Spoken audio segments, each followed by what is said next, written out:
আমরা প্রত্যেকেই একজন সুস্থ স্বাভাবিক সন্তান প্রত্যাশা করি, যে সন্তান হবে ভালো, বুদ্ধিমান, সমাজে প্রতিষ্ঠিত।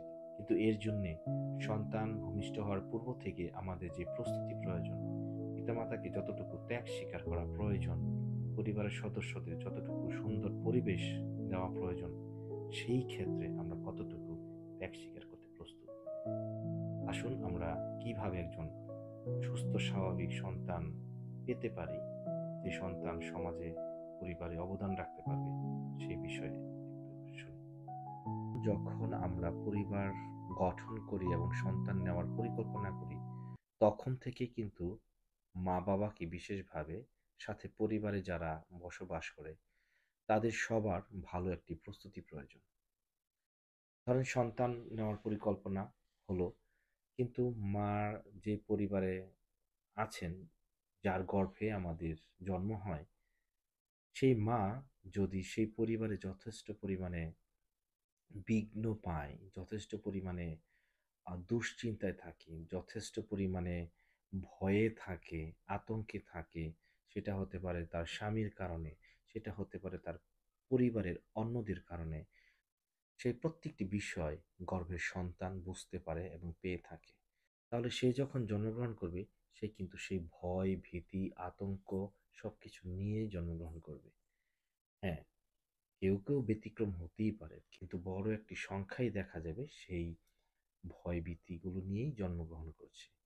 আর মা যদি সন্তান গর্ভে থাকা অবস্থায় ভালো একটি পরিবেশ পায়, সবসময় আনন্দে থাকে, দুশ্চিন্তাবিহীন জীবনযাপন করে, ভালো বই পড়ে, পড়াশোনার প্রতি বা যেকোনো ভালো কিছুতে অনেক আগ্রহশীল থাকে, তার আগ্রহ থাকে, তখন কিন্তু সেই সন্তানেরও খুব সম্ভাবনা থাকে সেই বিষয়গুলো নিয়ে সে বড় হবে বা সেই বিষয়গুলো মার কাছ থেকে সে পেয়ে আসবে।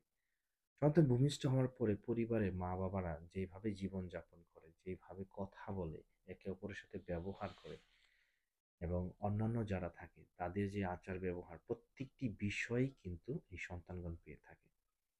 তারা যতদিন না পর্যন্ত স্বাবলম্বী হচ্ছে, আপনার শক্তি থেকে বেশি শক্তিশালী হচ্ছে, ধরেন ১৬ থেকে ১৮ বছর, ততদিন পর্যন্ত এই বিষয়গুলো খুব কম দেখা যাবে, তার আগ্রাসী মনোভাব।